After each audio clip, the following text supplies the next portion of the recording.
Hello, welcome back to the Crafty Organizer. I'm Noreen Burke, and today I want to talk to you about life balance. Now, I'd always thought of this kind of as a new age term, but let's face it, the definition of life balance is being productive and still finding a way to fit in all of the things that you actually enjoy. And if you're already thinking, I don't have time for that kind of luxury, then today's video is for you. Let's go.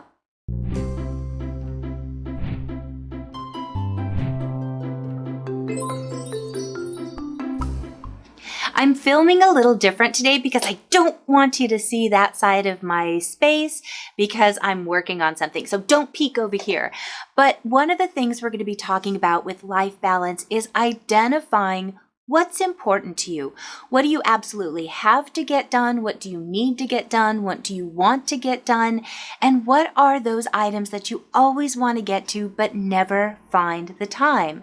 So I'm going to be showing you a tool towards the end of this video, so stay tuned. But one of the first and most important things to look at for life balance is free time. There was a research done at British Columbia that talked about free time being more valuable to people than money. And the reason that is that freedom of having control over a portion of your schedule actually rejuvenates and re-energizes you more than anything else that you can do. And even better is it gives you a chance to recognize some of those priorities and those items that you really would like to get to do. Now here's the tricky part, and I promise I fail at this all of the time. Free time does not mean binge watching The Big Bang Theory or YouTube. The free time should be a productive time to do something like meditating, painting, reading, something that will actually fulfill a part of your life and not just be something that passes the time away. You're going to see a distinctive difference in how you feel when you spend your free time doing something you enjoy versus just something that passes the time. The next thing we're going to talk about is self-care. Now, I know this sounds ridiculous to talk about for fitting times in, but when I sat down and did my initial worksheet, I didn't even think about this, but it's obviously a thing that needs to happen every single day. Showering, brushing your teeth, but maybe working out is part of your self-care, or getting your hair done, or getting your nails done. For some people, it's even getting a massage because it helps with their physical lifestyle. That's all a part of self-care, and if you're not budgeting that time in and making it a priority, it doesn't always happen. This next one is a big part of balance, and that's setting boundaries. Whether it's with work, and if you're retired, it's still setting boundaries for those volunteer things, or maybe you're one of those people that's a people pleaser and everyone's always coming to you for help. Setting those boundaries, making sure you're not taking on more than you can handle. And I'm a people pleaser, so this is one of the hardest things for me to do. But getting these in place is going to allow you to not feel overextended, overworked, stressed out, and feeling like you don't have any time for yourself. Now, a second part of this is working with just everyday people in your life. When my kids were little, we did something with pennies, and I did this initially to show them to always be appreciative and recognize how often people did things for us. So we had one of those little paint palettes, and we had a little jar of pennies. The jar was ours, but the paint palette were people in our lives. And anytime someone in our life did something for us, we would put a penny in their little reservoir. And again, this was to show the balance to my kids of we are always getting help from other people, and I wanted them to be appreciative of it. But it was also to demonstrate that our jar should not be empty and our jar should not be full. I wanted to get a way to visually show them that there needs to be balance. But you guys, this is important in everyone's life, and oftentimes you don't realize until you start tracking it in a way. Now, I'm not doing this as a way to say, oh, I did 3 things for you, so I'm not going to do anything until I get 3 back. It's not like that, but it is a better way to see I'm depleted. I have been helping all of these other people. I have nothing left to give. It's more of a way to recognize when you are giving too much of yourself.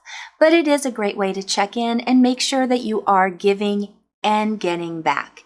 And I used to find that when I wasn't getting back, it's because I wasn't letting people help me. I've talked about this before. If someone's offering to help you and you're needing the help, say yes. To this day, my girls and I still refer to the penny jar, and we use it if we find that things aren't quite in balance with someone in our life. Try it out. You just might be surprised where your pennies are going to. Once you make your list of things that you need, want, and would like to do, if you're finding something on that list that you have to do that you simply do not enjoy, if you have the opportunity, outsource it. Trade this task out with a family member or a friend. Perhaps there's something that you enjoy doing that someone else in your life does not like. By trading these things, it makes it much easier. And if you have it in your budget, see if you can hire someone to help you with these things.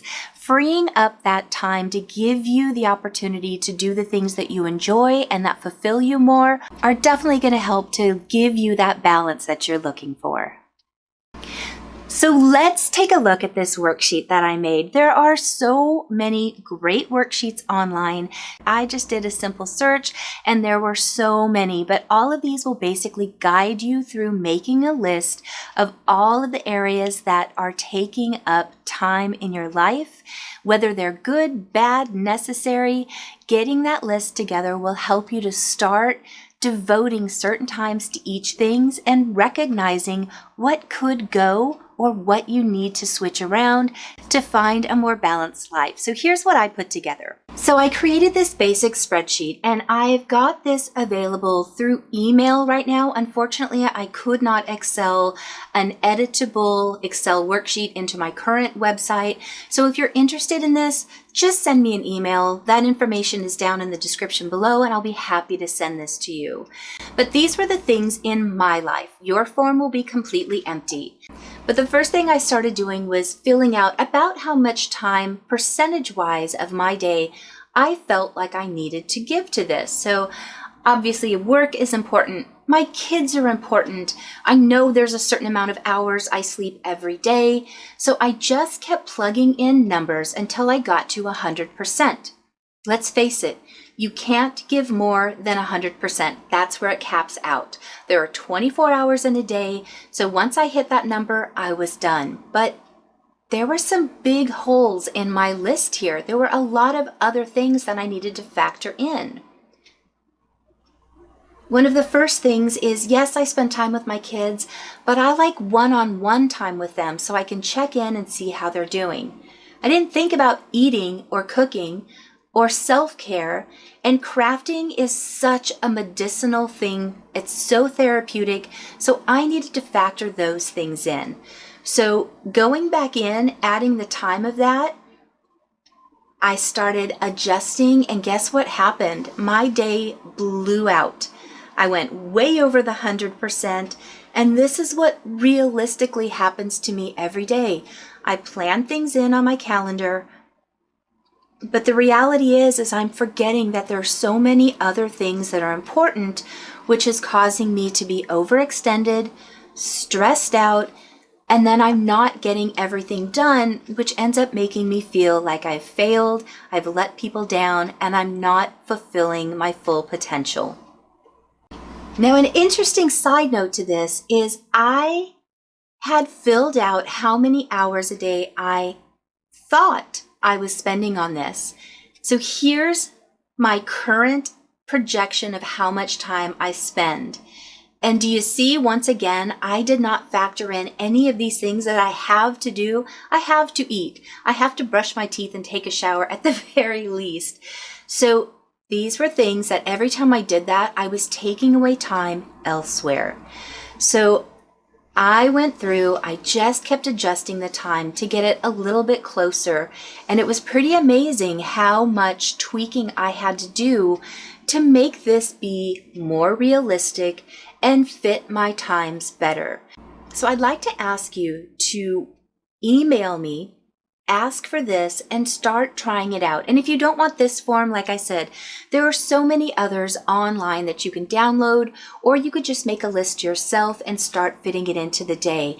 But this was such an eye-opener to me to see how much time I was devoting to work, number one, and that I'm sure I can find a way to pull some of this back, or, like I said, outsource some of these things to someone else to help me, so that I have more time to devote to those things that make me happy and healthy. And those are the key components to living a balanced lifestyle. So here was my final sheet when I was all done. And ironically, yes, this works to 100%, 24 hours a day. I know this is going to go back and forth every single day. There's no way I can stick to this strict of a lifestyle, but by having that as a daily guideline for how I should be spending my time, I know that it's going to help so much for me to go, okay, I've spent my 6 hours at the computer. It's time for me to do something else that will fulfill my day and allow me to not feel so overextended. So I'm sure there's going to be more tweaking that I have to do, but this is a great start, and I'm so happy to get to share this worksheet with you. But do not hesitate at all to go find something online and find out what speaks to you. Maybe you don't need to have such a regimented day, but just an idea of priorities so that you can fit them in each and every week. So I invite you to make your own goals. Find out what works for you. I am always saying that. When I'm coming on here and giving tips and suggestions, they really are just that. So you do not have to apply things to the letter of what I said.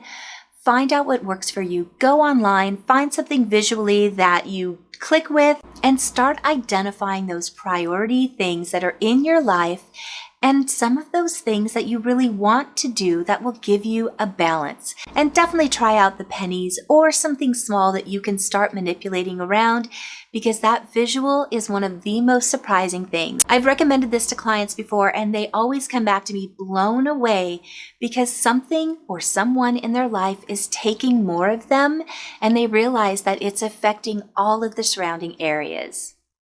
So when using both of these techniques, I've always read that it takes 21 days for a new habit. So give it a couple of weeks. Don't feel too bad if you have a hard time adapting to this. New habits are difficult, and with anything, you're going to have to tweak and adjust it as you go along.